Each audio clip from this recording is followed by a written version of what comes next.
Hi everyone, thank you for joining this middle grade panel hosted by Charlesbridge Publishing. My name is Julie Blithen and I'm an editor at Charlesbridge. Extra excited and enthusiastic to be here with 5 middle grade authors today. I'm here with Traci Sorell and Charles Waters, the co-authors of MASCOT, which will be out in September 5th. I'm also here with Karen Krossing of Monster vs. Boy, that just came out in July last month. I'm also here with Elaine Demopoulos, the author of The Remarkable Rescue at Milkweed Meadow, and that just came out in May.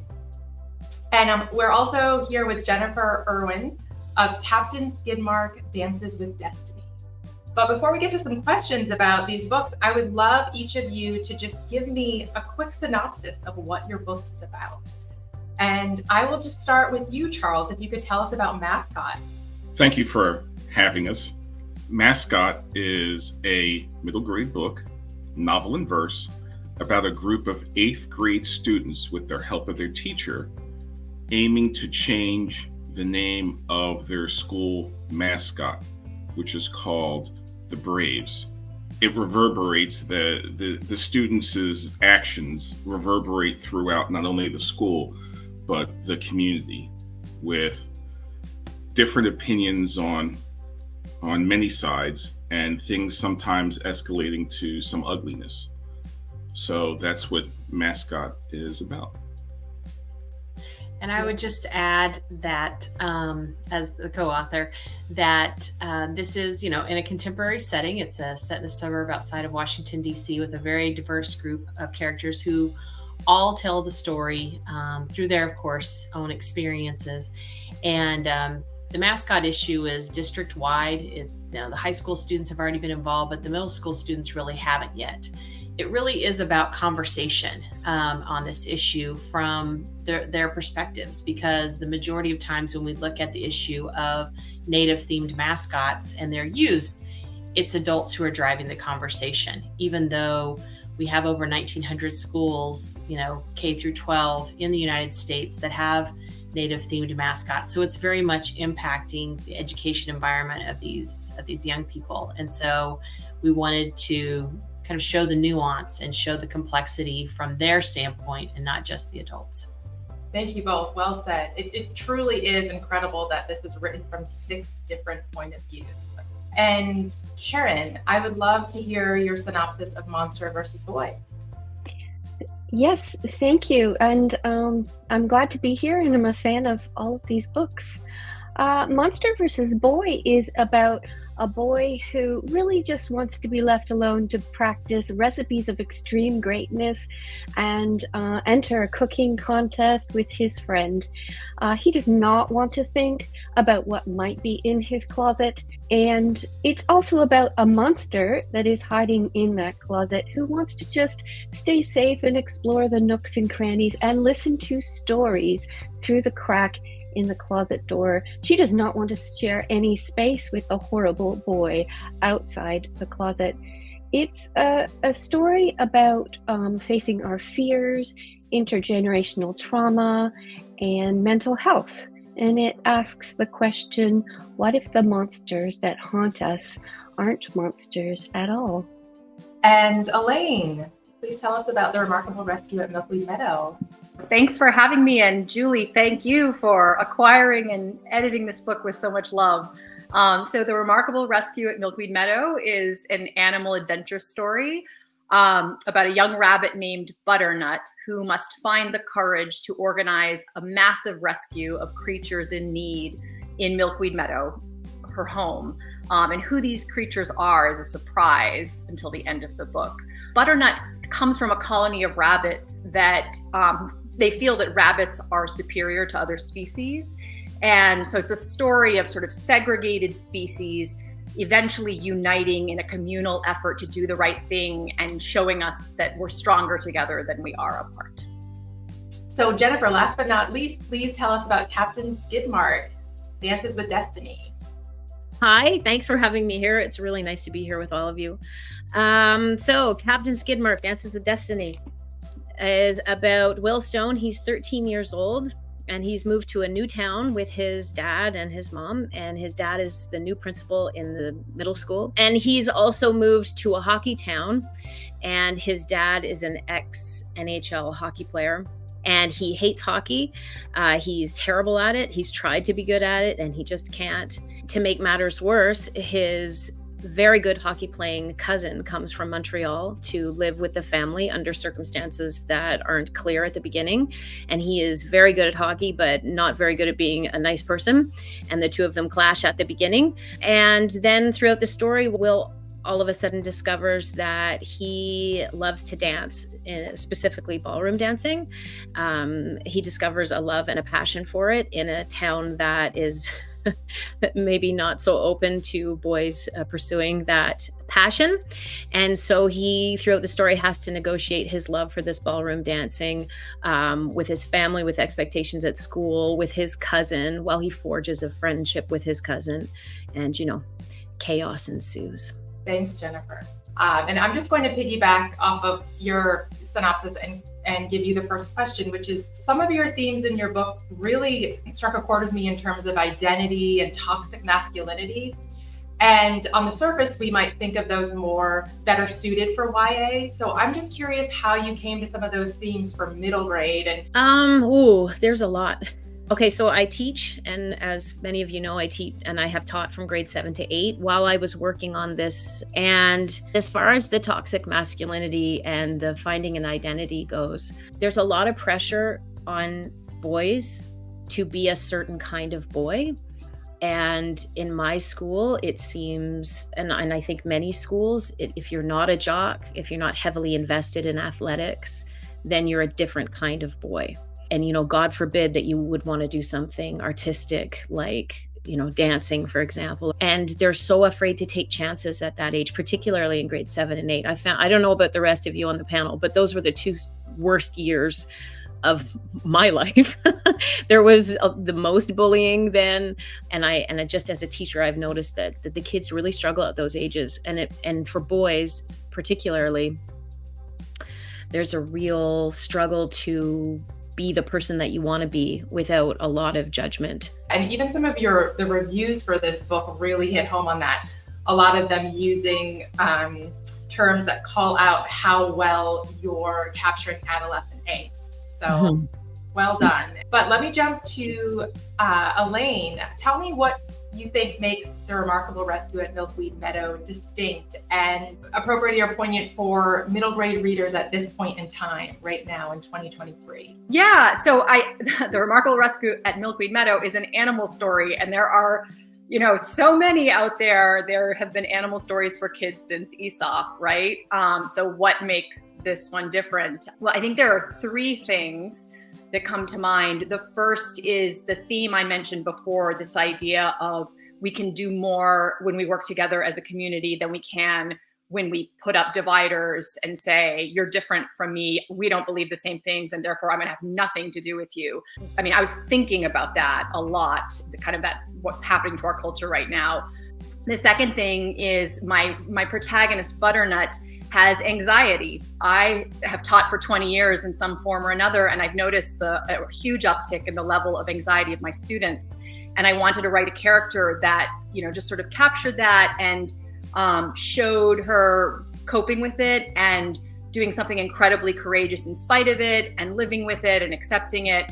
So that's the second thing. And then the third thing, and Julie, you touched on this before, is this emphasis that the book has on stories and storytelling. The rabbits have this storytelling culture, and the whole book is told to a listener that isn't revealed until the very end, and that's sort of a surprise as well. Butternut says we tell stories because stories contain some kind of truth, and when we tell a story, then the listeners get to consider that truth. And I would say that all stories being put forth at this moment in time matter, and their truths deserve to be shared, not hidden away. So that, I think, is an important message for 2023 as well. Karen, let me jump to you for a moment to talk a little bit about Monster vs. Boy. It's really, as you had mentioned, a story about facing our fears. There's themes and ideas about mental health and intergenerational trauma. And I would just love to hear a little bit about how you decided to address those themes through, this dynamic of a monster and a boy who fears that monster. I feel that all of these books are really coming at how middle grade children can navigate difficult situations among their family and peers, and Monster vs. Boy is no different. I am that boy in the novel that was hiding under the covers, afraid of what might be in the closet, wanting that monster to stay hidden and locked away. And at that age, I was navigating a family life that involved my mother's mental illness, one that she didn't yet understand, and I had no hope of understanding at that time either. So my fears were unexplainable and unexplained. And yet I'm also that monster that's hiding in the closet, sort of afraid to be out in the wide, wide world. I was a very shy child, did not want to talk to people. So I coped through imagination and creative escape, and I wrote that book through this lens. That's the boy's lens. I feel that stories with imaginary creatures are a great way to explore big feelings.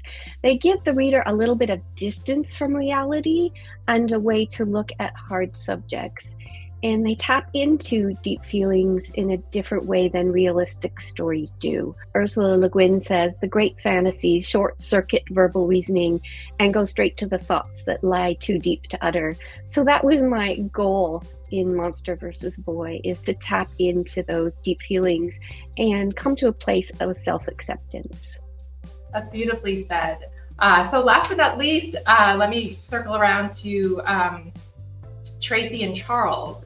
I would just love to know a little bit more of your decision to write about this particular book, and how did you work together as co-authors, and why was it important to have co-authors and to have so many perspectives telling the story? In terms of writing it together, Charles and I had met at Highlights in 2017 at a novel and verse workshop. And so we, met, we talked about our work. We both had our first books coming out the following year, and decided we wanted to work on something together, in the future. I didn't know when that would happen. But then Charles contacted me in February of 2019, and he's like, hey, I've got an idea for us to work on. And I was like, okay, and at this time I'm finishing a middle grade novel for a friend that's been given a cancer diagnosis. She's passed away. And so I'm getting the book ready for publication. I've got 2 books that are getting ready to come out and do all this marketing. And I'm thinking I don't know. But the pandemic hits and we're able to sit down and really work on this together. But obviously you can't get together then. And so we wrote the entire book, located, in our respective places through Google Docs, which Charles is like a pro at.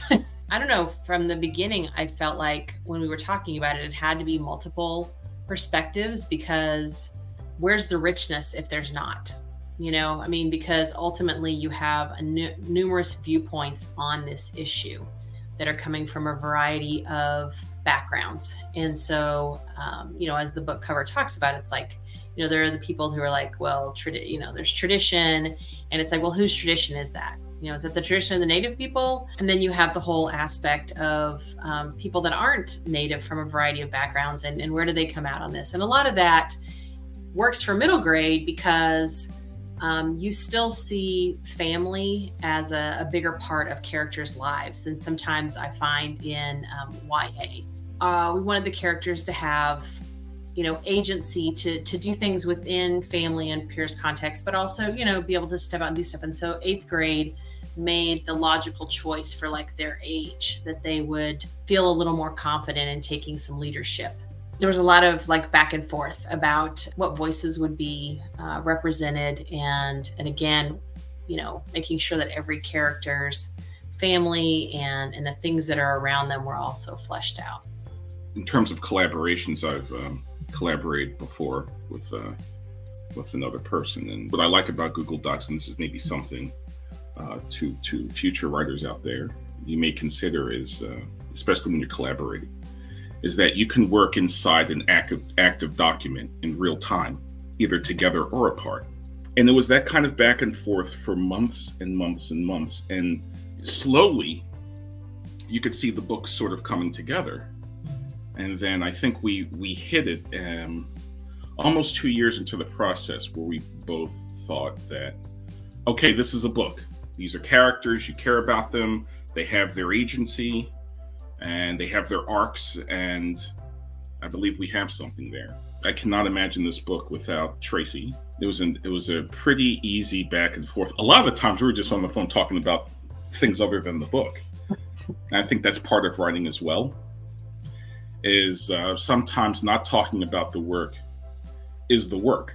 A lot of good ideas come from talking about things that have nothing to do with the book. Because your subconscious is, you don't know this, but I didn't realize it at the time, but your subconscious is working. It's stewing. It's getting things together. So when it's time to do the actual work, you're in a good mindset to put your best step forward. There you go. God bless Google Docs.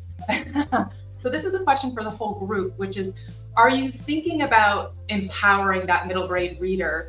I felt a real sense of, what is this conversation like for young people? Because they are the future. And like I say, so much is driven by adults. So it's like, let's look at this in its complexity. And one of the things that Charles talks about is nuance.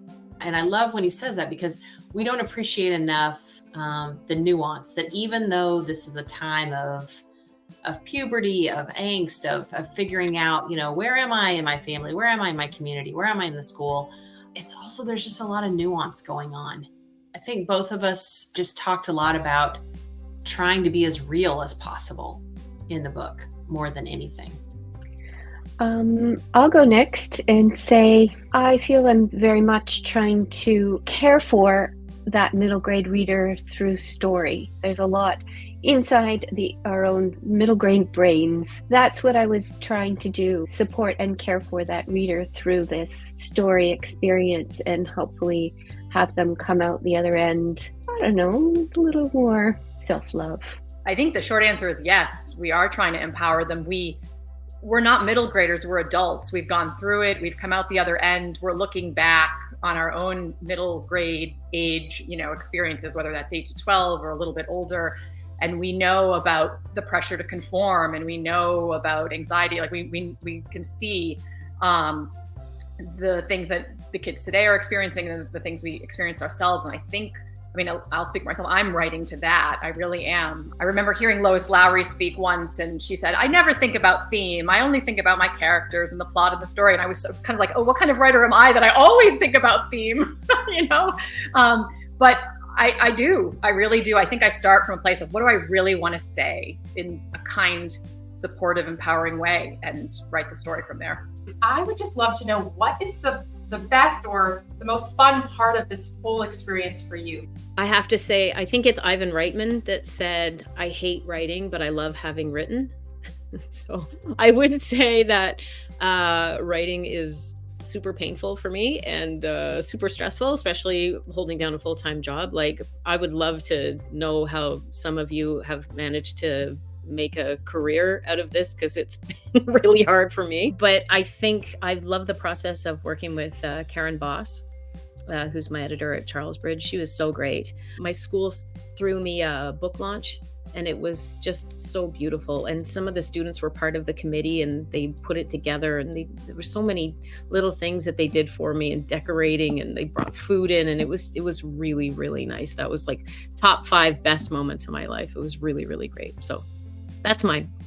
I will say that my favorite moment of working on this book is about process, and all those little aha moments when one thing clicks with another and it fits and works with the manuscript. You get a little like, oh, that's how that little gem of a phrase, a sentence, a connection to something you'd already written. Just those aha moments are something really special in building a story. So I love those and try to cultivate them. I'm a big proponent of feeling your feelings at the moment. So in other words, if you get a rejection and it stinks and you were so close and you didn't get it, then give yourself at the most 2 days. Give yourself 48 hours to go, you know what, that stinks. I'm not happy. And then get back to work. Because that way you've gotten a lot of it out of your system instead of internalizing it. I feel the same when you get a book deal. You know, give yourself 24 to 40 hours, like, yes, thank goodness. All that work was worth it. And then get to work. There's few things in my life that have been better than an editor taking a chance on your project. Because I forgot where I read it, and forgive if the numbers are off.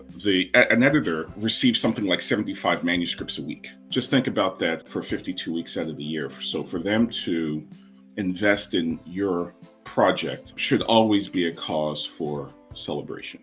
I think for myself, what I really enjoy most is the bookmaking process, because it's a team sport.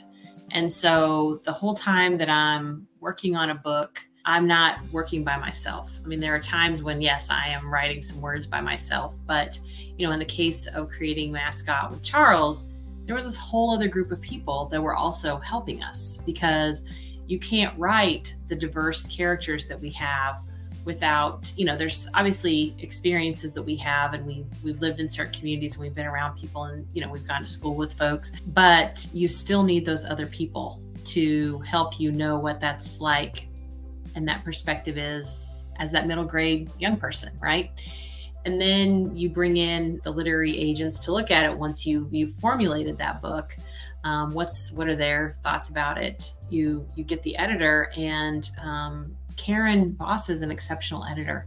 Every time I work with her, I immediately feel like, oh, my writing's gone to like this whole other level. When Karen said, you know, she was interested, I was like, okay, her heart is good and in the right place, and she will help us present the best story possible. So that has been the best part of this for me, is knowing that, you know, while you'll never put perfection into the world, because that's not attainable, that's not how we're made up, we certainly want to do the best we can, right, with the story and time and where our skill level's at, etc. But I really love that it's a team sport, and that I get to be a part with all these other people. And I've said this before, that sometimes I feel like it's disingenuous to just have my name on the cover, you know, with a co-collaborator like Charles or an illustrator, when there's all these other people that have made that book be in front of the world now. You know, I'm like, we should all have our names on the covers, because it could not have happened without them. And so I always try to celebrate everyone around the book. And, you know, in terms of reviews and awards or things like that, again, that's everyone taking their time to really participate in the process of that book being in the world. And I don't take that for granted. Like I say, I can never, ever thank people enough for what they've given to any of those books. And so I just sit with a lot of gratitude.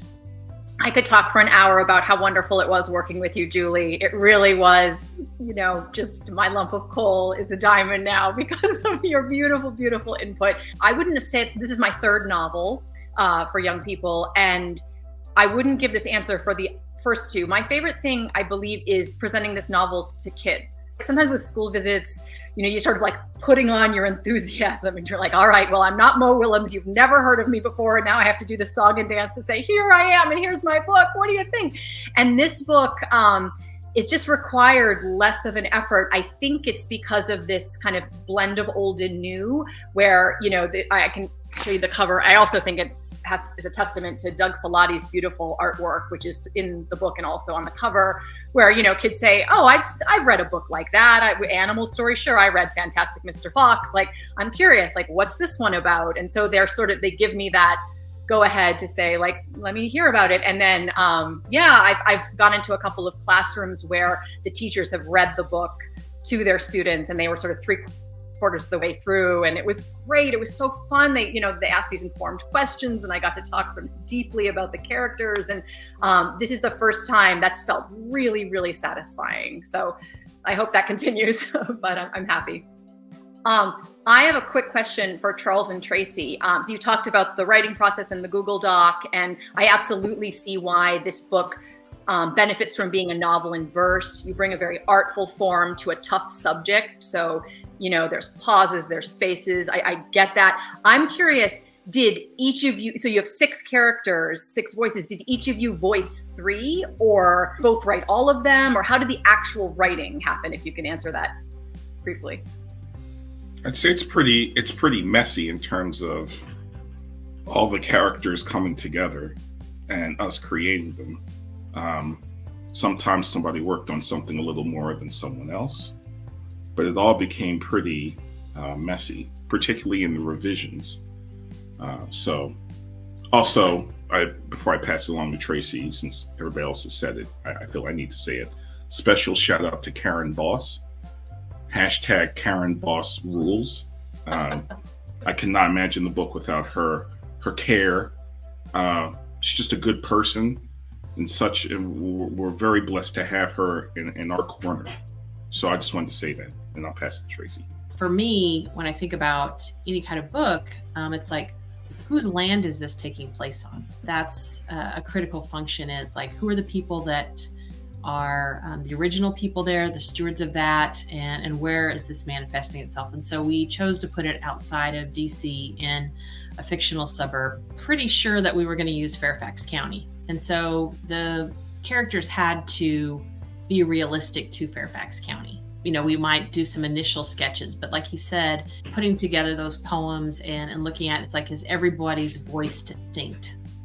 Because and people aren't using the same vocabulary as someone else in another poem, just Yes. Really kind of being very mindful that all of them have their own way of walking in the world. Well, thank you all for your time today. Take care, everyone.